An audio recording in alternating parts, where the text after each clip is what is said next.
എന്തോരം കാര്യങ്ങൾ ഇനി പറയാനുള്ളത്. ദൈവമേ, എവിടെ സമയം. എനിക്കൊരു കാര്യം പഠിപ്പിക്കണമെന്നുണ്ട്. അല്ലെങ്കിൽ ഈ ദൈവരാജ്യ കേന്ദ്രീകൃതമായ സുവിശേഷ പഠനം എന്നത് ഈശോ പറഞ്ഞിരിക്കുന്ന ആ 13-ാം അധ്യായത്തിൽ, മത്തായി 13-ാം അധ്യായത്തിൽ അതൊന്ന് എക്സ്പ്ലെയിൻ ചെയ്തിട്ട്. ഒരു ലൈറ്റ്, എല്ലാവരും ബൈബിൾ തുറക്കണം. അതിൽ 52 13 എല്ലാവരും തുറന്നു. അവൻ തുടർന്നു. മത്തായി 13:52 എല്ലാവരും തുറക്കട്ടെ. മത്തായി 13:52 പറയുന്നത് ശ്രദ്ധിച്ചോളൂ. അവൻ തുടർന്നു സ്വർഗരാജ്യത്തിന്റെ ശിഷ്യനായി തീർന്ന ഓരോ നിയമജ്ഞനും തന്റെ നിക്ഷേപത്തിൽ നിന്ന് പുതിയതും പഴയതും പുറത്തെടുക്കുന്ന വീട്ടുടമസ്ഥന് തുല്യൻ. എന്ന് മനസ്സിലായി? ഒന്ന് ഉച്ചത്തിൽ വായിച്ച എല്ലാവരും.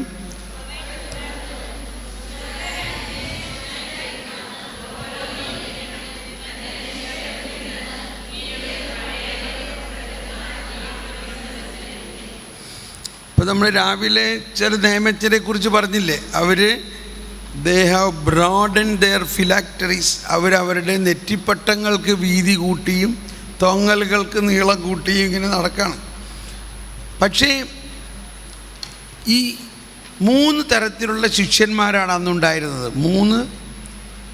ഒന്ന് ഫരിസേയരുടെ ശിഷ്യന്മാർ, 2 യോഹന്നാൻ മൗന്താനയുടെ ശിഷ്യന്മാർ, 3 ഈശോയുടെ ശിഷ്യന്മാർ. ഇത് നമ്മൾ ഒരു സ്ഥലത്ത് അവർ ചോദിച്ചു, എന്താ നിൻ്റെ ശിഷ്യർ ഉപവസിക്കാത്തത്? ഞങ്ങളുടെ ശിഷ്യരും യോഹന്നാൻ്റെ ശിഷ്യരും ഉപവസിക്കുന്നുണ്ടെന്ന്. അതിനകത്തു നിന്നാണ് ഞാനിത് മനസ്സിലാക്കുന്നത്. 3 തരം ശിഷ്യന്മാരുണ്ടായിരുന്നു. ഇവിടെ പറയുന്നത് ദൈവരാജ്യത്തിൻ്റെ ശിഷ്യനായിത്തീർന്ന ഓരോ നിയമജ്ഞൻ. അപ്പം അവർ ആരായിരുന്നു? ഫരിസേയരായിരുന്നു. മനസ്സിലായോ? അവർ ഫരിസേയരായിരുന്നു. അവരിപ്പോൾ യേശുവിൽ വിശ്വസിക്കാൻ തുടങ്ങി. യേശുവിലേക്ക് മാറി അവർ. അങ്ങനെ ഒരുപാട് പേര് യേശുവിൻ്റെ ശിഷ്യന്മാരായി. അവരിനി എന്ത് ചെയ്യണം? തൻ്റെ നിക്ഷേപത്തിൽ നിന്ന് പുതിയതും പഴയതും പുറത്തെടുക്കുന്ന വീട്ടുടമസ്ഥന് തുല്യൻ. ഇത് മനസ്സിലാക്കണമെങ്കിൽ ഇത്തിരി പാടാ. ഇപ്പം അച്ഛനറിയാം, ഇറ്റലിയിലൊക്കെ അച്ഛൻ ആയിരുന്നപ്പോൾ, അല്ലെങ്കിൽ നിങ്ങൾ ഇറ്റലിയിൽ റോമിലും ഇസ്രായേലിലേക്ക് പോകുമ്പോൾ അവിടുത്തെ വീടുകളിൽ ചെന്നാൽ, ഒരു അതിഥിയായിട്ട് നമ്മൾ അവിടുത്തെ വീടുകളിൽ ചെന്നാൽ ഉടനെ വീട്ടുടമസ്ഥൻ കെല്ലർ ബേസ്മെൻറ്റിൽ പോയിട്ട് 2 കുപ്പി എടുത്തുകൊണ്ട് വരും. എന്താണ് ഈ 2 കുപ്പി? പുതിയ വീഞ്ഞും പഴയ വീഞ്ഞും. എന്നിട്ട് ആദ്യം നമുക്ക് പുതിയ വീഞ്ഞ് വിളമ്പും. അത് കുടിച്ച് സംതൃപ്തിയായി കഴിയുമ്പോൾ പഴയത് വിളമ്പും. ഇതൊക്കെ അവിടുത്തെ ഈ കാല് കഴുകണ ചട്ടം മാതിരത്തെ അവിടുത്തെ ഒരു സാധാരണ ചട്ടമാണ്. നമ്മൾ ഇറ്റലിയിൽ എവിടെയെങ്കിലും പോയി കഴിഞ്ഞാൽ ആരും നമുക്ക് വെള്ളം കൊണ്ടുവന്ന് തരില്ല. അവരെ സംബന്ധിച്ച് വെള്ളം ആരും കുടിക്കാൻ തരില്ല. വെള്ളം കുടിക്കണമെങ്കിൽ കാശ് കൊടുക്കണം. എന്നാൽ വീഞ്ഞ് ഇഷ്ടം പോലെ എല്ലാ ടേബിളിലും വീഞ്ഞിൻ്റെ കുപ്പി ഉണ്ടാവും. അപ്പോൾ ഇതിൽ നിന്നും ഈശോ മനസ്സിലാക്കി തരുന്നത്, ദൈവരാജ്യത്തിൻ്റെ ശിഷ്യനായി കഴിഞ്ഞാൽ ആദ്യം പുതിയ നിയമം പഠിക്കണം. പിന്നെ പുതിയ നിയമത്തിൽ നിന്ന് പഴയ നിയമത്തിലേക്ക് പോകണം. മനസ്സിലായോ? ഇത് ബൈബിൾ പഠിക്കേണ്ട ഒരു വിധമാണ്. ഇനി ഞാൻ അതിനെ ഒരു സാമ്പിൾ കാണിച്ചു തരാം കേട്ടോ. ഇപ്പം തന്നെ നിങ്ങൾ ഒരു 10 മിനിറ്റ് നമ്മളതങ്ങ് പഠിക്കാം. നിങ്ങൾ ഭയങ്കര ഒരു സന്തോഷം ഉണ്ടാകുമ്പോൾ. അതിങ്ങനെയാണ്. മത്തായിയുടെ സുവിശേഷം 1-ാം അധ്യായം എടുക്കുക. മത്തായിയുടെ സുവിശേഷം 1-ാം അധ്യായത്തിൽ ഇപ്പം നമ്മളങ്ങനെ പുതിയതിൽ നിന്ന് പഴയതിലേക്ക് പോകുന്നത് എങ്ങനെയാണെന്ന് ഞാൻ പഠിപ്പിക്കുകയാണ്. മത്തായിയുടെ സുവിശേഷം 1-ാം അധ്യായത്തിൽ 18 മുതലുള്ള പാരഗ്രാഫ് വായിക്കാം. 18 മുതൽ 23 വരെയുള്ള പാരഗ്രാഫ് വായിക്കാം. യേശുക്രിസ്തുവിന്റെ ജനനം. എല്ലാവരും എടുത്ത് വായിക്കണം, എല്ലാവരും നോക്കി വായിക്കണം. നോക്കി വായിച്ചോളൂ. യേശുക്രിസ്തുവിന്റെ ജനനം ഇപ്രകാരമായിരുന്നു. അവന്റെ മാതാവായ മറിയവും ജോസഫും തമ്മിലുള്ള വിവാഹ നിശ്ചയം കഴിഞ്ഞിരിക്കെ അവർ സഹവസിക്കുന്നതിന് മുൻപ് അവൾ പരിശുദ്ധാത്മാവിനാൽ ഗർഭിണിയായി കാണപ്പെട്ടു. അവളുടെ ഭർത്താവായ ജോസഫ് നീതിമാനാകയാലും അവളെ അപമാനിതയാക്കാൻ ഇഷ്ടപ്പെടായകയാലും അവളെ രഹസ്യമായി ഉപേക്ഷിക്കാൻ തീരുമാനിച്ചു. അവൻ ഇതേക്കുറിച്ച് ആലോചിച്ചു കൊണ്ടിരിക്കെ കർത്താവിൻ്റെ ദൂതൻ സ്വപ്നത്തിൽ പ്രത്യക്ഷപ്പെട്ട് അവനോട് പറഞ്ഞു, ദാവീദിൻ്റെ പുത്രനായ ജോസഫ്, മറിയത്തെ ഭാര്യയായി സ്വീകരിക്കാൻ ശങ്കിക്കേണ്ട. അവൾ ഗർഭം ധരിച്ചിരിക്കുന്നത് പരിശുദ്ധാത്മാവിൽ നിന്നാണ്. അവൾ ഒരു പുത്രനെ പ്രസവിക്കും. നീ അവന് യേശു എന്ന് പേരിടണം. എന്തെന്നാൽ അവൻ തൻ്റെ ജനത്തെ അവരുടെ പാപങ്ങളിൽ നിന്ന് മോചിപ്പിക്കും. കന്യക ഗർഭം ധരിച്ച് ഒരു പുത്രനെ പ്രസവിക്കും. ദൈവം നമ്മോടുകൂടെ എന്നർത്ഥമുള്ള എമ്മാനുവൽ എന്ന് അവൻ വിളിക്കപ്പെടും എന്ന് കർത്താവ് പ്രവാചകൻ മുഖേന അരുളി ചെയ്തത് പൂർത്തിയാകാൻ വേണ്ടിയാണ് ഇതെല്ലാം സംഭവിച്ചത്. വരട്ടെ, കണ്ടോ? ഇപ്പോൾ ഈ ലാസ്റ്റ് പറഞ്ഞ കണ്ടോ? ഇപ്പോൾ പുതിയ നിയമമാണ് നമ്മൾ പഠിച്ചുകൊണ്ടിരിക്കണേ അല്ലേ? അപ്പോൾ അവസാനം എന്താ അവിടെ പറഞ്ഞേക്കണേ? ഇത് പ്രവാചകന്മാർ പറഞ്ഞിരിക്കുന്നത് പൂർത്തിയാകാൻ. അപ്പോൾ ഇവിടെ നിന്ന് ഇനി നമ്മൾ ചിന്തിക്കണം, ഇതേത് പ്രവാചകൻ പറഞ്ഞു? അതെങ്ങനെ മനസ്സിലാവും? അതിൻ്റെ അടിക്കുറിപ്പിൽ നോക്കണം. മനസ്സിലായിട്ടുണ്ടോ? അപ്പോൾ ഇവിടെ കുറച്ച് കാര്യം അതിനിടയ്ക്ക് മനസ്സിലാക്കാനുണ്ട്. ഇപ്പം ഏതായാലും നമ്മൾ ഔസേപ്പിനെ കുറിച്ച് പറയാൻ തുടങ്ങിയതാണ്. ഈ ഔസേപ്പ് അല്ലെങ്കിൽ ഔസേപ്പ് പിതാവ് നമ്മളെല്ലാവരെയും സംബന്ധിച്ച് വളരെ പ്രിയപ്പെട്ട ആളാണല്ലോ. പ്രത്യേകിച്ച് അമ്മമാർക്ക്, കന്യാസ്ത്രീമാർക്കും അച്ഛന്മാർക്കും എല്ലാം ഇല്ലേ? മഠമാണെങ്കിൽ അവിടെ ഔസേപ്പ് അവിടെ പോയി, മാതാവും ഔസേപ്പ് പിതാവും അവിടെ ഉണ്ടാവും. ഇവിടെ ഇല്ലെങ്കിലും അവിടെ ഉണ്ടാവും. ഈ ഔസേപ്പ് പിതാവിൽ നിന്നും പഠിക്കാനുള്ള ഒരു ഭയങ്കര പോയിൻ്റ് ഞാൻ പറഞ്ഞുതരാം കേട്ടോ. ഇത് ഈ പഠനത്തിൽ ഇച്ചിരി വഴി മാറുകയാണ്. എന്നിരുന്നാലും പഠനമല്ലേ. ഔസേപ്പ് വിവാഹ നിശ്ചയം കഴിഞ്ഞിരിക്കണ പെണ്ണ് ഗർഭിണിയാണെന്ന് അറിയുമ്പോൾ പഴയ നിയമത്തിൻ്റെ നീതിയിലാണല്ലോ ഔസേപ്പ്. ഔസേപ്പ് യഹൂദനാണ്, മറിയവും യഹൂദയാണ്. യഹൂദ നിയമപ്രകാരമുള്ള കല്യാണമാണ് അവർ നടത്താൻ പോകുന്നത്. യഹൂദ നിയമപ്രകാരം അവർ ബിട്രോത്തിലാണ്, വിവാഹ നിശ്ചയം കഴിഞ്ഞിരിക്കുകയാണ്. അവർ യഹൂദരാണ്. യഹൂദ നിയമപ്രകാരം കല്യാണം നിശ്ചയിച്ചിരിക്കുന്നു. അങ്ങനെ ഇരിക്കെ കല്യാണം നടക്കണേക്ക് മുമ്പ് പെണ്ണ് ഗർഭിണിയാണെന്ന് ഔസേപ്പിന് മനസ്സിലാവുകയാണ്. ഔസേപ്പിന് അപ്പം അറിഞ്ഞൂടല്ലോ എന്താണ് സംഭവം എന്നുള്ളത്. ഉടനെ ഔസേപ്പിലുണ്ടാകേണ്ട അവസ്ഥ എന്താണെന്ന് ആലോചിച്ച് നോക്കിയേ. ഔസേപ്പ് വാസ്തവത്തിൽ എന്ത് ചെയ്യണം? ഉടനെ തന്നെ അധികാരികളോട് പറയണമായിരുന്നില്ലേ? അധികാരികളോട് പറയണമായിരുന്നില്ലേ? അതിനെ പ്രൊവിൻഷ്യലിന് റിപ്പോർട്ട് ചെയ്യണമായിരുന്നില്ലേ? ഈ പ്രൊവിൻഷ്യലിനുള്ള ഫോൺ വിളി നിർത്തണം. ക്ഷമിക്കണേ. ഔസേപ്പ് എന്തു ചെയ്തു? ആരെയും വിളിച്ചറിയിച്ചില്ല. വിളിച്ചറിയിച്ചാൽ എന്തോ ഒരു വലിയ പ്രശ്നമാകുമായിരുന്നു. വിളിച്ചറിയിച്ചാൽ എന്താകുമായിരുന്നു? അവരെ സംബന്ധിച്ച് നേരെ കിടക്കുന്ന കണക്കാണ്. ഒരു പെണ്ണ് വിവാഹം ആകുന്നതിന് മുമ്പ് ഗർഭിണിയായിട്ടുണ്ടെങ്കിൽ എന്തൊക്കെയെന്നുള്ളത് കൃത്യമായിട്ട് അവിടെ നിയമമുണ്ട്. നമുക്കിപ്പോൾ പറയാതിരിക്കാൻ നല്ലത്, എല്ലാവർക്കും അറിയാം. അവിടെ പറഞ്ഞിരിക്കുന്ന ഒരു വാക്കൊന്ന് വായിച്ചേ. ഔസേപ്പ് എന്ത് ചെയ്തു? അവളുടെ ഭർത്താവായ ജോസഫ് നീതിമാനാകയാൽ. നീ ഇത് ഏത് നീതിയാന്നുള്ളതാണ് ഇപ്പോൾ മനസ്സിലാക്കേണ്ടത്. പരിചയ നീതിയാണെങ്കിൽ അവനോടനെ റിപ്പോർട്ട് ചെയ്യേണ്ടതല്ലേ? നീതിമാനാകയാൽ അവളെ. ഈ വാക്ക് ശ്രദ്ധിക്കണം, എല്ലാവരും ഒന്ന് ഏറ്റു പറഞ്ഞേ. നീതിമാനാകയാൽ അവളെ അപമാനിതയാക്കാൻ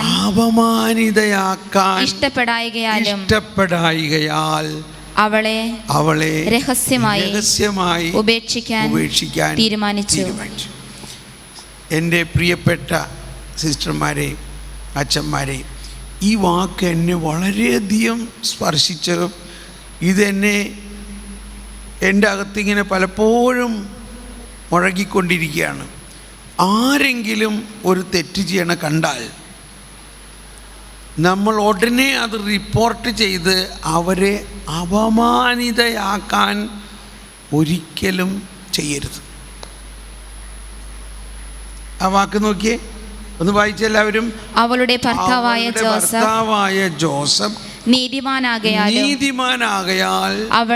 അവളെ അപമാനിതയാക്കാൻ ഇഷ്ടപ്പെടായികയാൽ. ഇത് അപ്പോൾ ഫരിസേയനാണ് വാസ്തവത്തിൽ, യഹൂദനാണ് ജോസഫ്. യഹൂദ നിയമം പാലിക്കേണ്ടവനാണ് ജോസഫ്. ഇപ്പം ഇവിടെ ഏത് നീതിയാണ് ജോസഫ് പ്രവർത്തിച്ചത്? ദൈവരാജ്യത്തിൻ്റെ നീതിയാണ് പ്രവർത്തിച്ചത്. ഇപ്പം നമ്മൾ 2 വയസ്സായ ആൾക്കാരെ കണ്ട് ഫരിസേയ നീതിയിലുണ്ടായിരുന്നവർ ദൈവരാജ്യ നീതിയിലേക്ക് പ്രവേശിച്ചിരിക്കുന്നത്. ഒന്ന് മറ്റേ എലിസബത്ത് ഫരിസേയ നീതിയായിരുന്നു അവരുടെയും. പക്ഷേ മറിയം ഗർഭിണിയാണെന്ന് അറിഞ്ഞിട്ട് അവൾ ഫരിസേയ നീതി അനുസരിച്ചൊന്നും ചെയ്തില്ല, മറിച്ച് പരിശുദ്ധാത്മാവിൻ്റെ പ്രചോദനമനുസരിച്ച് അവൾ പ്രവർത്തിച്ചു. പരിശുദ്ധാത്മാവിൻ്റെ പ്രചോദനമനുസരിച്ച്. എന്ന പോലെ തന്നെ ഔസേപ്പ് നീതിമാനാകയാൽ അതാണ് ഈശോ പറഞ്ഞത്. ഇപ്പോൾ പെട്ടെന്ന് വരികയാണ്, നിയമവും പ്രവാചകന്മാരും യോഹന്നാനോടെ അവസാനിച്ചു. വലത് കേട്ടോ? നിങ്ങൾ കേട്ടോ? എന്താ കേട്ടത്? നിയമവും പ്രവാചകന്മാരും യോഹന്നാൻ വരെ. അതിനുശേഷമോ എല്ലാവരും ബലം പ്രയോഗിച്ച് സ്വർഗരാജ്യത്തിൽ പ്രവേശിക്കണം. അത് കഴിഞ്ഞിട്ട് സ്വർഗരാജ്യമാണ്. പിന്നെ സ്വർഗരാജ്യത്തിൻ്റെ നിയമമാണ്, സ്വർഗരാജ്യത്തിൻ്റെ നീതിയാണ്, സ്വർഗരാജ്യത്തിൻ്റെ ബലം. എന്താണ് ഈ ബലം പ്രയോഗിക്കുക എന്ന് പറഞ്ഞാൽ? ബലവാന്മാർ അത് കരസ്ഥമാക്കണം. എന്താ ബലം എന്ന് പറയുന്നത്? പരിശുദ്ധാത്മാവാണ്. ഇവിടെയാണ് നമ്മൾ ആ പാട്ട്, നമ്മുടെ കൂടെ ബലവാനാം, കേട്ടോ? ബലവാനാം കർത്താവ്. എന്താ ബലവാനാം കർത്താവ്? പരിശുദ്ധാത്മാവിൻ്റെ ബലം ആണ് നമ്മൾക്ക് തന്നിരിക്കുന്നത്. ആ പരിശുദ്ധാത്മാവിൻ്റെ ബലം ഉപയോഗിച്ച് കഴിഞ്ഞാൽ നിങ്ങൾ എവിടെ കയറും? സ്വർഗരാജ്യത്തിൽ കയറും. സ്വർഗരാജ്യത്തിൻ്റെ പുതിയ നിയമം അനുസരിച്ചാവും. എന്താ സ്വർഗരാജ്യത്തിൻ്റെ നിയമം? നീതി, സമാധാനം, ശാന്തി. അതെങ്ങനെ വരും? പരിശുദ്ധാത്മാവിലൂടെ വരും. ആത്മാവിൻ്റെ ഫലങ്ങൾ പ്രവർത്തിക്കും, ആത്മാവിൻ്റെ ജ്ഞാനം പ്രവർത്തിക്കും. അപ്പം നിയമവും പ്രവാചകന്മാരും യോഹന്നാൻ വരെ. അതിനുശേഷം സ്വർഗരാജ്യം സമാഗതമായി. ആ സ്വർഗരാജ്യത്തിൽ ഓരോരുത്തരും ബലം പ്രയോഗിച്ച് കയറണം. ഓക്കെ, അപ്പോൾ ആ ബലം എന്ന് പറയുന്നത് പരിശുദ്ധാത്മാവിൻ്റെ പ്രവർത്തനമാണത്. അപ്പോൾ ഇവിടെ ഔസേപ്പ് നല്ലൊരു മോഡലാണ്. ഈ ഔസേപ്പും മാതാവും വാസ്തവത്തിൽ നമ്മളെ മതി. അവർ വലിയൊരു മോഡലാണ് നമുക്ക്. ഇവർ 2 പേരും വല്ലതും സംസാരിക്കാറുണ്ടോ? കാര്യമായിട്ട് ഒരു പ്രഘോഷണമോ സംസാരമോ ഇല്ല. ഒരു മിണ്ടാമടക്കാരാണ് ഇവർ, ഇല്ലേ? എന്നാൽ ഇപ്പം അവരാണ് എല്ലായിടത്തും നിറഞ്ഞു നിൽക്കണത്, ഇല്ലേ? അപ്പോൾ ഇവിടെ എന്തുകൊണ്ടാണ് അവർ ഇത്രയും കോണ്ടംപ്ലേറ്റീവ് ആയിരുന്നതെന്നറിയാമോ? അവർ കോണ്ടംപ്ലേഷനിലൂടെ യേശുവുമായിട്ട് എപ്പോഴും സംസാരിക്കാറുണ്ട്. അവരുടെ സംസാരമെല്ലാം ഉള്ളിൻ്റെ ഉള്ളിൽ നടക്കുന്നുണ്ട്, പുറത്തൊന്നും മിണ്ടുന്നില്ല. അങ്ങനെ ഔസേപ്പ് വളരെ കോണ്ടംപ്ലേറ്റീവ്. ഇതാരോടും പറയാതെ അവളെ അപമാനിതയാക്കാൻ ഇഷ്ടപ്പെടായികയാൽ. അത്ര മാത്രമല്ല, അവരൊന്ന് പറഞ്ഞേ, അവളെ അപമാനിതയാക്കാൻ ഇഷ്ടപ്പെടായികയാൽ. എനിക്ക് തോന്നണത് ഈ വാക്ക് നിങ്ങൾ ശരിക്കും അങ്ങ് എടുക്കണം. നമ്മൾ മറ്റുള്ളവർ നമ്മുടെ കമ്മ്യൂണിറ്റിയിൽ തന്നെ എന്തെല്ലാം ചെയ്യണത് കണ്ടാലും അവരെ അപമാനിതയാകാൻ നമ്മൾ ഒന്നും ചെയ്യരുത്. നമ്മൾ തോന്നും അതെന്തിനാ അങ്ങനെ ചെയ്യണേ, അത് റിപ്പോർട്ട് ചെയ്യണം, അങ്ങനെ ചെയ്യണം, ശരിക്ക് 2 കൊടുക്കണം, എന്നാലേ ശരിയാവുള്ളൂ. തെറ്റാണ്. That is wrong.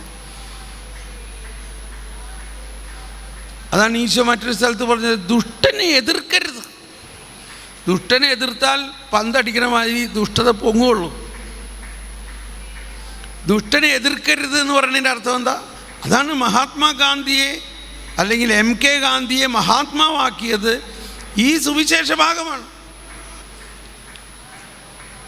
South ആഫ്രിക്കയിലായിരുന്ന MK ഗാന്ധിയുടെ പുറകെ ഒരു പ്രൊട്ടസ്റ്റൻ്റ് പാസ്റ്റർ ബൈബിളുമായിട്ട് കുറേ നടന്നിട്ടും ഇങ്ങനെ വേണ്ടമാതിരി സ്വീകരിക്കുന്നില്ല. ഈ പുള്ളിക്ക് ഇതൊക്കെ ഐഡിയയൊക്കെ ഇഷ്ടം. അത് കഴിഞ്ഞ് ലിയോ ടോൾസ്റ്റോയുടെ Kingdom of God within you എന്ന ഒരു പുസ്തകമുണ്ട്, ലിയോ ടോൾസ്റ്റോയുടെ. അത് നിങ്ങളുടെയൊക്കെ വലിയ ലൈബ്രറികളിൽ ഉണ്ടാകണം, ഇല്ലെങ്കിൽ ഒരെണ്ണം മേടിച്ചോ.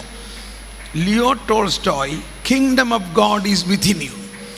അതിൻ്റെ പുതിയ എഡീഷനിൽ ഈ മഹാത്മാഗാന്ധിയെ സ്പർശിച്ച ആ സാക്ഷ്യം അതിൻ്റെ ആമുഖത്തിൽ എഴുതിയിട്ടുണ്ട്.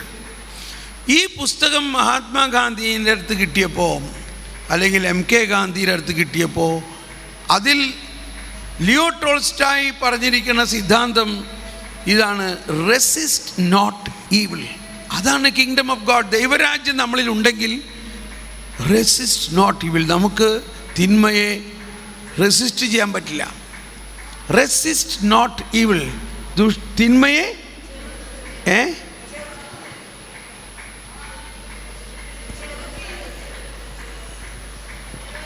തിന്മയെ എതിർക്കരുത്. Do not resist evil.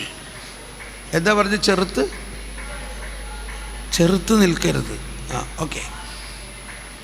അതിൻ്റെ അർത്ഥം ഇതാണ്, തിന്മയെ നമ്മുടെ മാനുഷിക ശക്തി കൊണ്ടല്ല ജയിക്കേണ്ടത്, ദൈവരാജ്യ ശക്തി കൊണ്ട്, പരിശുദ്ധാത്മ ശക്തി കൊണ്ടാണ് ജയിക്കേണ്ടത്. ഇത് MK ഗാന്ധിയെ സ്പർശിച്ചു. അതാണ് ഈ ഭാരതത്തിൻ്റെ സ്വാതന്ത്ര്യത്തിൽ അദ്ദേഹം ഉപയോഗിച്ച ഏറ്റവും പ്രധാന ആയുധം, ഈ ഒറ്റ വചനം, റെസിസ്റ്റ് നോട്ട് ഈവിൾ. ഓക്കെ. അപ്പോൾ വീണ്ടും മത്തായി 1 വരാം.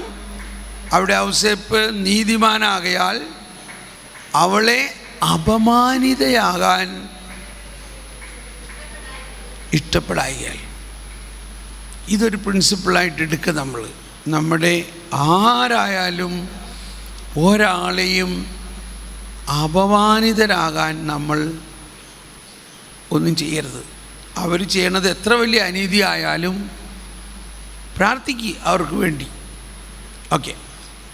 എന്നിട്ട് അന്ന് രാത്രി ഔസേപ്പ് കിടന്നുറങ്ങുമ്പോഴാണ്, കണ്ടോ, ഔസേപ്പ് കൈകാര്യം ചെയ്തില്ല. ഔസേപ്പ് കർത്താവിന് വിട്ടുകൊടുത്തപ്പോൾ കർത്താവ് ഔസേപ്പിനെ സ്വപ്നത്തിലൂടെ സംസാരിക്കുകയാണ്, നീ വിഷമിക്കണ്ട, നിൻ്റെ ഭാര്യ ഗർഭിണി ആയിരിക്കുന്നത് പരിശുദ്ധാത്മാവിലൂടെയാണ്. ഇയാളോടിത് പറഞ്ഞിട്ട് പുള്ളിക്ക് അത് പെട്ടെന്നൊന്നും മനസ്സിലായില്ലെന്ന് തോന്നണേ. എന്നാലും അതത്ര എളുപ്പം മനസ്സിലാക്കാൻ പറ്റുമോ? ഭാര്യ പരിശുദ്ധാത്മാവിലൂടെയാണ് ഗർഭിണി അയക്കുന്നത്, അതുകൊണ്ട് നീ സ്വീകരിക്കുന്നു. അപ്പോൾ അവിടെ വേറെ 2 കാര്യം സംഭവിക്കുകയാണ്. ഒന്ന്, ഔസേപ്പ് അവളെ സ്വീകരിക്കുന്നതോടൊപ്പം ഔസേപ്പ് വേറെ എന്ത് സ്വീകരിക്കണം?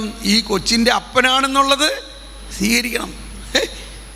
കൊച്ചിൻ്റെ അപ്പൻ താനല്ല. അങ്ങനെ ഒരു കൊച്ചിനെ ഇത് അപ്പൻ ഞാനാണെന്ന് പ്രഖ്യാപിക്കണം, സ്വീകരിക്കണം. അതുകൊണ്ട് കാര്യം ഇതെല്ലാം പുള്ളിയുടെ മനസ്സിൽ ഇങ്ങനെ തിക്കുമുട്ടുണ്ടാവുമായിരിക്കും.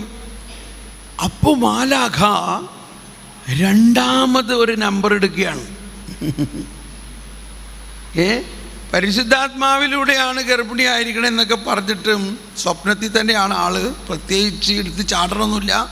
അപ്പോൾ മാലാഖ പറയുകയാണേ, കന്യക ഗർഭം ധരിച്ച് ഒരു പുത്രനെ പ്രസവിക്കും, ദൈവം നമ്മോടുകൂടെ എന്നർത്ഥമുള്ള എമ്മാനുവൽ എന്ന് അവൻ വിളിക്കപ്പെടും എന്ന് കർത്താവ് പ്രവാചകൻ മുഖേന അരുളി ചെയ്തത് പൂർത്തിയാകാൻ വേണ്ടിയാണ് ഇതെല്ലാം സംഭവിച്ചത്.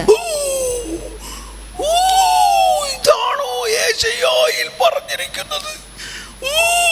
യെശയ്യായിൽ പറഞ്ഞിരിക്കുന്ന ആ പ്രവചനം എൻ്റെ ഭാര്യയിലാണോ പൂർത്തിയാകുന്നത്? Praise the Lord. സമ്മതിക്കണ കർത്താവേ. കണ്ടോ, ഇതേ വലിയൊരു രഹസ്യമാണിത്. ഒട്ടനെ ആൾക്ക് കംപ്ലീറ്റ് ക്ലിയർ ആയെല്ലാം, എല്ലാം ഒരു പസിൽ സോൾവ് ചെയ്യണമാതിരി ക്ലിയർ. ഇതാണ് പുതിയതും പഴയ നിയമവും തമ്മിലുള്ള കണക്ഷനിൽ ബൈബിൾ പഠിക്കണമെന്ന് പറയുന്നത്. ഇതൊരു കാലത്ത് എന്നോട് കർത്താവ് കുറേ കാര്യങ്ങൾ സംസാരിക്കുന്നുണ്ട്, ഞാനൊക്കെ എഴുതി വയ്ക്കുന്നുണ്ട്. പക്ഷെ എനിക്കത് വിശ്വസിക്കാൻ പറ്റില്ല.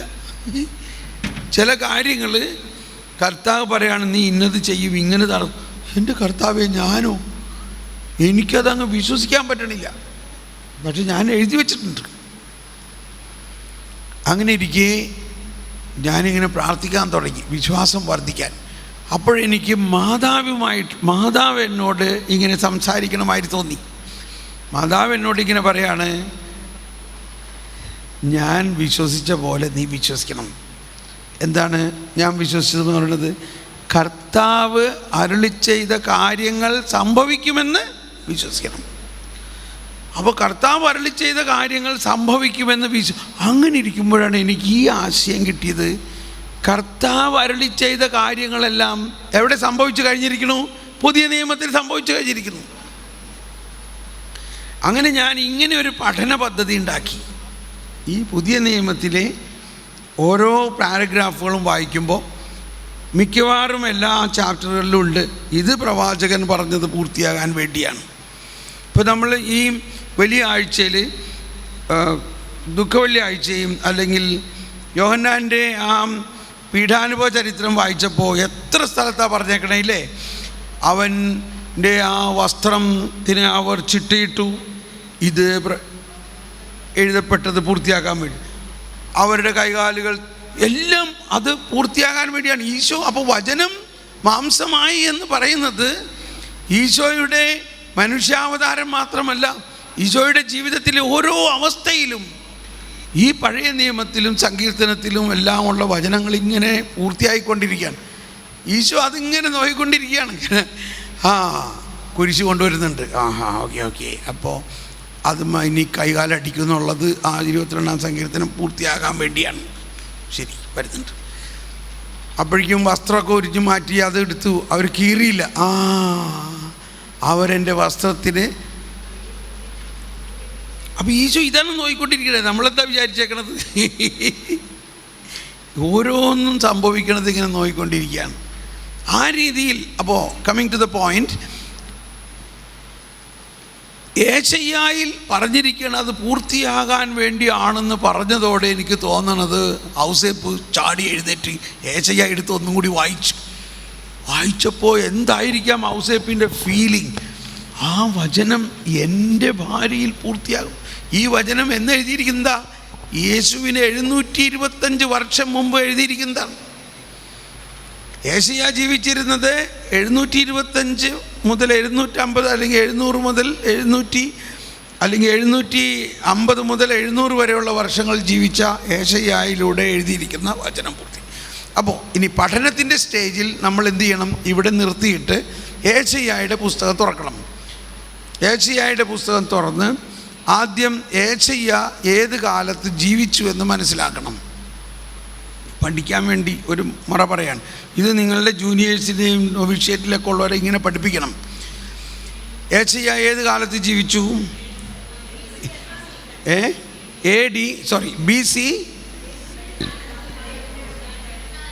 BC സിസ്റ്റർ വായിച്ചേ. BC 8-ാം നൂറ്റാണ്ടിൻ്റെ രണ്ടാം പകുതിയിൽ. BC 8-ാം നൂറ്റാണ്ടിൻ്റെ രണ്ടാം പകുതി, അതായത് 740 മുതൽ 700 വരെ. 740 മുതൽ 700 വരെയുള്ള കാലഘട്ടം. ഇനി യെശയ്യായിൽ എവിടെയാണ് എഴുതിയിരിക്കുന്നത്? ഏശയ്യ 7:14. അതൊന്ന് വായിക്കുന്നു. അതിനാൽ കർത്താവ് തന്നെ നിനക്ക് അടയാളം തരും. യുവതി ഗർഭം ധരിച്ച് ഒരു പുത്രനെ പ്രസവിക്കും. അവൻ ഇമ്മാനുവൽ എന്ന് വിളിക്കപ്പെടും. ഓക്കെ, ഇനി വീണ്ടും മത്തായിലേക്ക് വരിക. നമ്മളൊരു പരിപാടിയാണ് കേട്ടോ ഇത്. പഠിക്കുന്നത് ഇങ്ങനെയാണ്. മത്തായിലേക്ക് വീണ്ടും വന്നിട്ട് തുടർന്ന് വായിക്കുക. ജോസഫ് നിദ്രയിൽ നിന്ന് ഉണർന്ന് കർത്താവിൻ്റെ ദൂതൻ കൽപ്പിച്ചതുപോലെ പ്രവർത്തിച്ചു. അവൻ തൻ്റെ ഭാര്യയെ സ്വീകരിച്ചു. പുത്രനെ പ്രസവിക്കുന്നതുവരെ അവളെ അവൻ അറിഞ്ഞില്ല. അവൻ ശിശുവിന് യേശു എന്ന് പേരിട്ടു. ഹേറോദോസ് രാജാവിൻ്റെ കാലത്ത് യൂദയായിലെ ബെത്ലഹേമിൽ യേശു ജനിച്ചപ്പോൾ പൗരസ്ത്യ ദേശത്ത് നിന്ന് ജ്ഞാനികൾ ജെറുസലേമിലെത്തി. അവർ അന്വേഷിച്ചു, എവിടെയാണ് യഹൂദന്മാരുടെ രാജാവായി ജനിച്ചവൻ? ഞങ്ങൾ കിഴക്ക് അവൻ്റെ നക്ഷത്രം കണ്ട് അവനെ ആരാധിക്കാൻ വന്നിരിക്കുകയാണ്. ഇത് കേട്ട് ഹേറോദോസ് രാജാവ് അസ്വസ്ഥനായി. അവനോടൊപ്പം ജെറുസലേം മുഴുവനും. അവൻ പ്രധാന പുരോഹിതന്മാരെയും ജനത്തിൻ്റെ ഇടയിലെ നിയമജ്ഞരെയും വിളിച്ചുകൂട്ടി ക്രിസ്തു എവിടെയാണ് ജനിക്കുന്നതെന്ന് ചോദിച്ചു. അവർ പറഞ്ഞു, യൂദയായിലെ ബെത്ലഹേമിൽ. പ്രവാചകൻ എഴുതിയിരിക്കുന്നു, യൂദയായിലെ ബെത്ലഹേമേ, നീ യൂദയായിലെ പ്രമുഖ നഗരങ്ങളിൽ ഒട്ടും താഴെയല്ല. എൻ്റെ ജനമായ ഇസ്രായേലിനെ നയിക്കാനുള്ളവൻ നിന്നിൽ നിന്നാണ് ഉത്ഭവിക്കുക. ഓക്കെ, അപ്പോൾ ഇവിടെ ഈ രാജാക്കന്മാർ വന്ന് പറഞ്ഞതോടുകൂടി രാജാവ് ആകെ അസ്വസ്ഥനായി. രാജാവ് കൊട്ടാരത്തിലെ പുരോഹിതരെയും ജ്ഞാനികളെയും വിളിച്ചപ്പോൾ അവർ പറഞ്ഞു, അത് ശരിയാണ്, അങ്ങനെ എഴുതപ്പെട്ടിരിക്കുന്നു. കണ്ടോ? അപ്പോൾ ഇവിടെ മനസ്സിലാക്കേണ്ട ഭയങ്കര പോയിൻ്റാണ് ഇവിടെ. രാജാവിന് ഇതൊന്നും അറിഞ്ഞൂടാ. രാജാവ് ആകെ കിടിലം കൊള്ളി. ഒരു ഇയാൾ രാജാവായിരിക്കുമ്പോൾ ഇവിടെ വേറൊരു രാജാവ് ജനിച്ചെന്നോ. അപ്പോൾ ഇയാൾക്ക് ആകെ ഭയമായി. എന്താ, ഇയാളുടെ രാജപദവി പോകുന്നു. പക്ഷെ അവിടെ ഉടനെ ഒന്ന് വായിച്ചേ. രാജാവ് പുരോഹിതരെയും, എവിടെയാണ് യഹൂദന്മാരുടെ രാജാവായി ജനിച്ചവൻ? ഞങ്ങൾ കിഴക്ക് അവൻ്റെ നക്ഷത്രം കണ്ട് അവനെ ആരാധിക്കാൻ വന്നിരിക്കുകയാണ്. ഇത് കേട്ട് ഹേറോദോസ് രാജാവ് അസ്വസ്ഥനായി. അവനോടൊപ്പം ജെറുസലേം മുഴുവനും. അവൻ പ്രധാന പുരോഹിതന്മാരെയും ജനത്തിന്റെ ഇടയിലെ നിയമജ്ഞരെയും വിളിച്ചുകൂട്ടി ക്രിസ്തു എവിടെയാണ് ജനിക്കുന്നതെന്ന് ചോദിച്ചു. കണ്ടോ? അപ്പോൾ പ്രധാന പുരോഹിതന്മാർ, യഹൂദരുടെ പുരോഹിതന്മാരെയും ജനപ്രധാനികളെയും വിളിച്ചു കൂട്ടിയിട്ട് ചോദിച്ചു. ഉടനെ അവർ പറഞ്ഞു, അവരെന്ത് പറഞ്ഞു? യൂദയായിലെ ബെത്ലഹേമിൽ പ്രവാചകൻ എഴുതിയിരിക്കുന്നു. യൂദയായിലെ ബെത്ലഹേമേ. മതി നിൽക്കട്ടെ. അത് അപ്പോൾ ഇവിടെ അവരുടെ ഒരു വിശ്വാസം ഇതായിരുന്നു, അത് സംഭവിക്കും. പക്ഷേ അത് അവർക്കൊരു പിടിയില്ല, എവിടെയാ ആരാണെന്നുള്ളത് അത് പിടി കൊടുക്കില്ല. പക്ഷെ ഇത്രയും അവർക്ക് മനസ്സിലായി, എഴുതപ്പെട്ടിരിക്കുന്നു. ആ എഴുതപ്പെട്ടിരിക്കുന്നത് സംഭവിക്കുകയോ ഇല്ലയോ? സംഭവിക്കും. അപ്പോൾ നമ്മളിതിങ്ങനെ വായിക്കുമ്പോൾ, ഇങ്ങനെ കുറേ വായിക്കുമ്പോൾ നമ്മുടെ ഉള്ളിൽ ഒരു മൈൻഡ് സെറ്റിംഗ് വരികയാണ്. എന്താ മൈൻഡ് സെറ്റിംഗ്? എഴുതപ്പെട്ടിരിക്കുന്നൊന്നും വെറുതെ അല്ല എഴുതിയേക്കണത്, അതെല്ലാം സംഭവിച്ച് കഴിഞ്ഞിരിക്കുന്നു. അതിലൊരു പ്രത്യേക വിശ്വാസം നമ്മുടെ ഉള്ളിൽ ഉണ്ടാവും. ഇപ്പോൾ ഇവിടെ എഴുതപ്പെട്ടിരിക്കുന്നു യൂദയായിലെ ബെത്ലഹേമിൽ. ഇനി നമ്മൾ നോക്കണം, എവിടെയാണ് എഴുതപ്പെട്ടിരിക്കുന്നത്.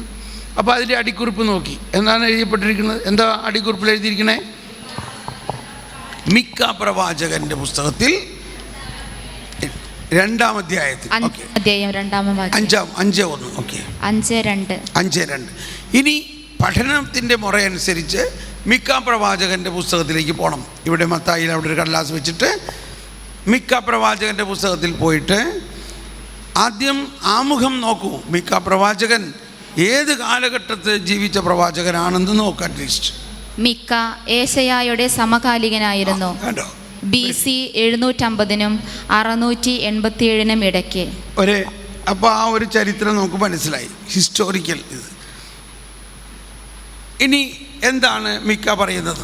ബെത്ലഹേം എഫ്രത്ത, യൂദാ ഭവനങ്ങളിൽ നീ ചെറുതാണെങ്കിലും ഇസ്രായേലിനെ ഭരിക്കേണ്ടവൻ എനിക്കായി നിന്നിൽ നിന്ന് പുറപ്പെടും. Praise the അവൻ Lord. പണ്ടേ യുഗങ്ങൾക്ക് മുൻപേ ഉള്ളവനാണ്.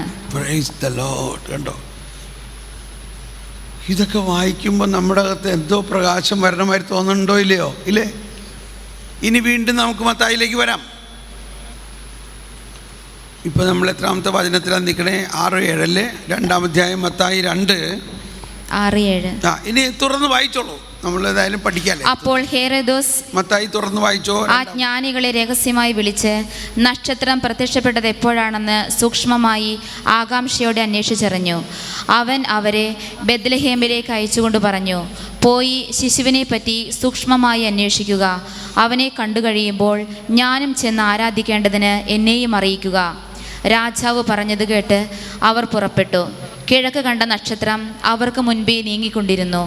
അത് ശിശു കിടക്കുന്ന സ്ഥലത്തിനു മുകളിൽ വന്നു നിന്നു. നക്ഷത്രം കണ്ടപ്പോൾ അവർ അത്യധികം സന്തോഷിച്ചു. അവർ ഭവനത്തിൽ പ്രവേശിച്ച് ശിശുവിനെ അമ്മയായ മറിയത്തോടുകൂടി കാണുകയും അവനെ കുമ്പിട്ട് ആരാധിക്കുകയും ചെയ്തു. നിക്ഷേപ പാത്രങ്ങൾ തുറന്ന് പൊന്നും കുന്തിരിക്കവും മീറയും കാഴ്ചയർപ്പിച്ചു. ഹേറോദോസിൻ്റെ അടുത്തേക്ക് മടങ്ങിപ്പോകരുതെന്ന് സ്വപ്നത്തിൽ മുന്നറിയിപ്പ് ലഭിച്ചതനുസരിച്ച് അവർ മറ്റൊരു വഴിയെ സ്വദേശത്തേക്ക് പോയി. അവർ പോയി കഴിഞ്ഞപ്പോൾ കർത്താവിൻ്റെ ദൂതൻ സ്വപ്നത്തിൽ പ്രത്യക്ഷപ്പെട്ട് ജോസഫിനോട് പറഞ്ഞു, എഴുന്നേറ്റ് ശിശുവിനെയും അമ്മയെയും കൂട്ടി ഈജിപ്തിലേക്ക് പലായനം ചെയ്യുക. ഞാൻ പറയുന്നതുവരെ അവിടെ താമസിക്കുക. ഹേറോദോസ് ശിശുവിനെ വധിക്കാൻ വേണ്ടി ഉടനെ അന്വേഷണം തുടങ്ങും. അവൻ ഉണർന്ന് ശിശുവിനെയും അമ്മയെയും കൂട്ടി ആ രാത്രി തന്നെ ഈജിപ്തിലേക്ക് പോയി. ഹേറോദോസിൻ്റെ മരണം വരെ അവിടെ വസിച്ചു. ഈജിപ്തിൽ നിന്ന് ഞാൻ എൻ്റെ പുത്രനെ വിളിച്ചു എന്ന് പ്രവാചകനിലൂടെ കർത്താവ് അരുളി ചെയ്തത് പൂർത്തിയാകാനാണ് ഇത് സംഭവിച്ചത്. ഓക്കെ, അടുത്ത പോയിന്റ് കിട്ടി ഇല്ലേ? ഏത് പ്രവാചകനാണ് അത്? ഹോസിയ പ്രവാചകൻ. ഓക്കെ, BC 8-ാം ശതകത്തിൻ്റെ ഉത്തരാർത്ഥത്തിൽ വരട്ടെ. ഹോസിയായുടെ പുസ്തകത്തിലേക്ക് പോയി. ഹോസിയായുടെ പുസ്തകത്തിൻ്റെ ആരംഭത്തിൽ ഹോസിയ ഏത് കാലത്താണ് ഹോസിയ? BC 8-ാം ശതകം. 8-ാം ശതകം. അപ്പോൾ അതും ഏതാണ്ട് സെയിം ടൈം, 746. അപ്പോൾ ഇവരൊക്കെ ഏതാണ്ട് ഒരേ ടൈമിലുണ്ടായിരുന്ന ആൾക്കാരാണല്ലേ? ഓക്കെ, ഇനി അവിടെ ഹോസിയായിൽ ഏത് വചനമാണത്? 11:1. ഇസ്രായേൽ ശിശുവായിരുന്നപ്പോൾ ഞാൻ അവനെ സ്നേഹിച്ചു. ഈജിപ്തിൽ നിന്ന് ഞാൻ എൻ്റെ മകനെ വിളിച്ചു. കേട്ടോ, ആ വചനം ഇവിടെ പൂർത്തിയാകുകയാൻ പോവുകയാണ്. വരൂ, ഇനി വീണ്ടും മത്തായിലേക്ക് വരൂ, തുറന്ന് വായിക്കാം. ഹേറോദോസിൻ്റെ മരണം വരെ അവിടെ വസിച്ചു. ജ്ഞാനികൾ തന്നെ കബളിപ്പിച്ചെന്ന് മനസ്സിലാക്കിയ ഹേറോദോസ് രോഷാകുലനായി. അവരിൽ നിന്ന് മനസ്സിലാക്കിയ സമയമനുസരിച്ച് അവൻ ബെത്ലഹേമിലെയും സമീപ പ്രദേശങ്ങളിലെയും 2 അതിൽ താഴെയും വയസ്സുള്ള എല്ലാ ആൺകുട്ടികളെയും ആളയച്ചു വധിച്ചു. ഇങ്ങനെ ജെറമിയ പ്രവാചകൻ വഴി അരുളി ചെയ്യപ്പെട്ടത് പൂർത്തിയായി. റാമായിൽ ഒരു സ്വരം, വലിയ കരച്ചിലും മുറവിളിയും. റാഹേൽ സന്താനങ്ങളെക്കുറിച്ച് കരയുന്നു. അവളെ സാന്ത്വനപ്പെടുത്തുക അസാധ്യം, എന്തെന്നാൽ അവൾക്ക് സന്താനങ്ങൾ നഷ്ടപ്പെട്ടിരിക്കുന്നു. കണ്ടോ, ഇപ്പോൾ അവിടെ എന്തായാലും കംപ്ലീറ്റ് ടെക്സ്റ്റ് തന്നെ എഴുതിയിട്ടുണ്ട് ജെറമിയായിലൂടെ ഇല്ലേ? അപ്പോൾ ജെറമിയായിൽ പ്രവചിച്ചിരുന്നതാണ് ഇത് സംഭവിച്ചു കഴിഞ്ഞിരിക്കുന്നു. ഇനി തുറന്ന് വായിക്കാം മത്തായിൽ തന്നെ. ഹേറോദോസിൻ്റെ മരണത്തിന് ശേഷം ഈജിപ്തിൽ വെച്ച് കർത്താവിൻ്റെ ദൂതൻ ജോസഫിന് സ്വപ്നത്തിൽ പ്രത്യക്ഷപ്പെട്ടു പറഞ്ഞു, എഴുന്നേറ്റ് ശിശുവിനെയും അമ്മയെയും കൂട്ടി ഇസ്രായേൽ ദേശത്തേക്ക് മടങ്ങുക. ശിശുവിനെ വധിക്കാൻ ശ്രമിച്ചവൻ മരിച്ചു കഴിഞ്ഞു. അവൻ എഴുന്നേറ്റ് ശിശുവിനെയും അമ്മയെയും കൂട്ടി ഇസ്രായേൽ ദേശത്തേക്ക് പുറപ്പെട്ടു. മകൻ അർക്കലാവോസാണ് പിതാവായ ഹേറോദോസിൻ്റെ സ്ഥാനത്ത് യൂദയായിൽ ഭരിക്കുന്നതെന്ന് കേട്ടപ്പോൾ അവിടേക്ക് പോകാൻ ജോസഫിന് ഭയമായി. സ്വപ്നത്തിൽ ലഭിച്ച മുന്നറിയിപ്പനുസരിച്ച് അവൻ ഗലീലി പ്രദേശത്തേക്ക് പോയി. അവൻ നസ്രായൻ എന്ന് വിളിക്കപ്പെടും എന്ന് പ്രവാചകൻ വഴി അരുളി ചെയ്യപ്പെട്ടത് നിവൃത്തിയാകുവാൻ നസ്രത്ത് എന്ന പട്ടണത്തിൽ അവൻ ചെന്നു പാർത്തു. Price the Lord. ഇപ്പം ഇത്രയും വായിച്ചതിൽ നിന്നും നിങ്ങൾക്ക് എന്താ തോന്നണേ? ആരെങ്കിലും വന്നൊന്ന് 2 വാക്ക് പറയാമോ? ഇതാണ് പുതിയതും പഴയതും വിളമ്പുന്ന വീട്ടുടമസ്ഥൻ എന്ന് പറയുന്നത്. എന്താണ് നമ്മൾ ആ വചനം കേട്ടത്? ദൈവരാജ്യത്തിൻ്റെ ശിഷ്യനായി തീർന്ന ഓരോ നിയമജ്ഞനും തന്റെ നിക്ഷേപത്തിൽ നിന്ന് പുതിയതും പഴയതും പുറത്തെടുക്കുന്ന വീട്ടുടമസ്ഥന് തുല്യൻ. ഇപ്പം ഇത്രയും കേട്ടിട്ട് ഈ ഇത് ഇനി നിങ്ങളൊരു ഹോംവർക്ക് മാതിരി ഈ പുതിയ നിയമം മുഴുവനും ഈ 4 ഗോസ്പലും ഇതുമാതിരി പഠിക്കണം. ഒരധ്യായം വായിച്ചിട്ട് അതിലെവിടെയെല്ലാമാണോ ഇത് പ്രവാചകൻ പറഞ്ഞിരിക്കുന്നത് പൂർത്തിയാകാനാണ്. അങ്ങനെ ഈ പുതിയ നിയമത്തിൻ്റെ ഓരോ സംഭവങ്ങളിലെയും പ്രവചനങ്ങളെല്ലാം നമുക്ക് മനസ്സിലാവും. അങ്ങനെ പുതിയ നിയമത്തിലൂടെ പഴയ നിയമം പഠിക്കണം. അതാണ് കാറ്റക്കിസത്തിൽ 129-ാമത്തെ ഖണ്ഡികയിൽ ആദ്യത്തെ ഭാഗം പറയുന്നത്. ക്രിസ്ത്യാനികൾ അതിനാൽ മരിച്ച് ഉത്ഥാനം ചെയ്ത ക്രിസ്തുവിൻ്റെ വെളിച്ചത്തിലാണ് ക്രിസ്ത്യാനികൾ പഴയ നിയമം വായിക്കുന്നത്. ക്രിസ്തുവിൻ്റെ വെളിച്ചത്തിൽ. അപ്പോൾ പുതിയ നിയമത്തിൽ നിന്ന് പഴയ നിയമം പഠിക്കണം. അങ്ങനെ പഠിക്കുമ്പോൾ എനിക്കുണ്ടായ ഭയങ്കര ഒരു ഉത്തേജനം, എൻ്റെ വിശ്വാസം അങ്ങ് വളർന്നു. മറിയം കർത്താവ് അരുളി ചെയ്തത് വിശ്വസിച്ചു എന്ന് മറിയത്തിനെ കുറിച്ച് എലിസബത്ത് പറഞ്ഞത് ഈ ഗബ്രിയേൽ പറഞ്ഞ കാര്യം മാത്രമല്ല. ഗബ്രിയേൽ വന്നിട്ട് പറഞ്ഞു ഇങ്ങനെ നീ ഗർഭിണിയാകും എന്നെല്ലാം പറഞ്ഞപ്പോൾ ഉടനെ മറിയത്തിൻ്റെ ഉള്ളിൽ ഏശയ്യായാലും ആ പഴയ നിയമ കാര്യങ്ങളൊക്കെ വന്നു. ഓഹോ, ആ കന്യക ഞാനാണ്, ഇതാ കർത്താവിൻ്റെ ദാസി. അപ്പം ആ രീതിയിൽ നമ്മൾ എന്തെങ്കിലും ഒരു വചനം എടുത്ത് കോട്ട് ചെയ്താൽ പോരാ, അതിൻ്റെ ഇണവചനം കണ്ടുപിടിക്കണം.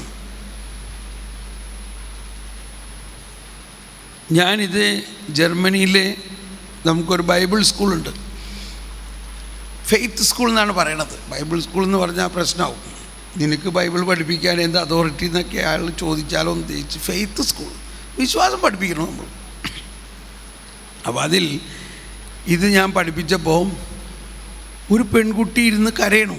അപ്പോൾ മറ്റുള്ളവരൊക്കെ നോക്കി. ഈ ജർമ്മൻകാരങ്ങനെ പെട്ടെന്നൊന്നും കരയണ ആൾക്കാരൊന്നുമല്ല. അപ്പോൾ അവൾ വന്നിട്ട് പറയാണ്, ഞാൻ ഇത്രയും നാൾ വിചാരിച്ചിരുന്നത് ഈ മത്തായിയും ലൂക്കൊക്കെ ഒരു കഥ എഴുതിയിരിക്കാമെന്നാണ് വിചാരിച്ചത്. കഥ എന്ന് പറഞ്ഞാൽ റൊമാൻറ്റിക് ഒരു നോവൽ പോലെ അവർക്ക് തോന്നിയത് എഴുതി. ബൈബിൾ മുഴുവനും അങ്ങനെയുള്ളൊരു കഥയാണെന്നാണ് ഞാൻ വിചാരിച്ചിരുന്നത്. പക്ഷെ ഇപ്പം എനിക്ക് മനസ്സിലായി ഇത് കഥയല്ല, ഇത് ദൈവം അരുളി ചെയ്തത് കൃത്യമായിട്ട് ഇത്ര വർഷങ്ങൾക്ക് ശേഷം സംഭവിച്ചേക്കണം. ഓ, ഞാൻ ഇത്രയും നാളും എന്താ വിചാരിച്ചേ. അവൾക്ക് റിപ്പൻറ്റൻസ്. അത് കഴിഞ്ഞപ്പോൾ 75 വയസ്സായ ഒരാൾ വന്നിട്ട് പറയുകയാണ്, ഞാൻ ഒരു ഇൻ്റർനാഷണൽ ബാങ്കിലെ ചീഫ് എക്സിക്യൂട്ടീവായിട്ട് റിട്ടയറായ, ഞാൻ ഒരുപാട് പഠിച്ചിട്ടുണ്ട്, ഒരുപാട് രാജ്യങ്ങളിൽ സഞ്ചരിച്ചിട്ടുണ്ട്, ഒരുപാട് സെമിനാറുകളും കോൺഫറൻസുകളും പാർട്ടിസിപ്പേറ്റ് ചെയ്തിട്ടുണ്ട്. പക്ഷേ ഈ 10 മിനിറ്റ് കൊണ്ട് എനിക്കുണ്ടായ ആ ഉൾക്കാഴ്ച, ബൈബിളിനെ കുറിച്ച് ഇതുപോലെ ഞാൻ ഒരിക്കലും ചിന്തിച്ചിട്ടില്ല. എൻ്റെ വിശ്വാസം വലിയ ശക്തമായി വളർന്നു. ഈ ജീവിതത്തിൻ്റെ സായാഹ്നത്തിലെങ്കിലും ഈ ഒരു സത്യം, ഈ പഴയ നിയമവും പുതിയ നിയമവും തമ്മിലുള്ള ബന്ധം എനിക്ക് മനസ്സിലാക്കാൻ സാധിച്ചതിൽ ദൈവത്തിന് സ്തുതി. ഇത് നിങ്ങൾ പഠിക്കുകയാണെങ്കിൽ പെട്ടെന്ന് നമ്മൾ ബൈബിളിൻ്റെ ആ ക്രോണോസ് ആൻഡ് കൈറോസ്, ആ ബൈബിളിൻ്റെ ആ ദൈവരാജ്യ കേന്ദ്രീകൃതമായ ഒരവസ്ഥ നമുക്ക് മനസ്സിലാവും.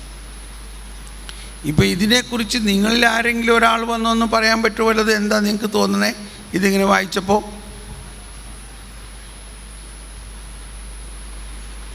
ഒന്നും തോന്നണില്ലല്ലേ? വായിക്കേണ്ടിയില്ലായിരുന്നു. ഇല്ല,